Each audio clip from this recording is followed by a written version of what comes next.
Well, I think for me, it begins with a fascination and a deep love for old things.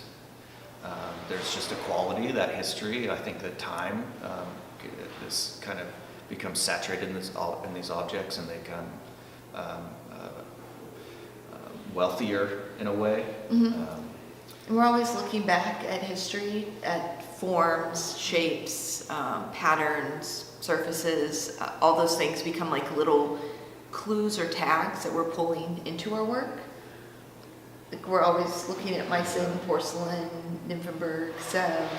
You're looking at like old taxidermy, historic museum displays, old films, and just trying to see like these times where that amount of labor, of content, of surface was really appreciated and valued. Things were slowed down. You could actually like take the time to look into something. So trying to take that back, exploit it a little bit, and then put it on something that's relevant, that's contemporary, and just kind of ask young people, a different audience, to take that time again to slow down and look at art and see the hand, see the value, see the labor, and ask that small bit of time back from them that we put into our pieces. It's interesting because we go to museums and we look at these things that are they're encased and they're lit in a specific way and they're labeled a certain way and they're stripped of all time and cultural relevance, right? They become this artifact that's isolated, often put in conjunction with something else from a different time or a different place next to it. Yeah. And then that creates like a new context, right? And so in a certain way, we're creating a new context by, in a sense, collaging and appropriating things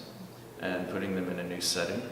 So we can never really see, like, for instance, maybe I go to the Met and look at this Sung Dynasty vase, but I can appreciate all of its qualities and the skill of the artisan, the thrower, the painter, how this design came to be. I don't know if anyone specifically designed these things. I think these shapes kind of evolved over time, but we can't ultimately understand what it was that surrounds these things in the time when they're seen with candlelight or the light of the sun versus the lighting that we give these things. So I think those are the things that we're considering whenever we select these things and appropriate them and recontextualize them.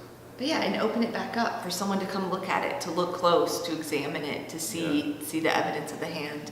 We were joking last night with the stanchion across the wall, kind of like leaning in to see the work. It's like, oh, it's like we're back at the Met again. You can never get close to anything. So we want to open that up a little bit and have someone examine it and look at it and do all the things that artists love to do when they're up close looking at sculpture. It also becomes like, it's work about the work. So it's kind of like,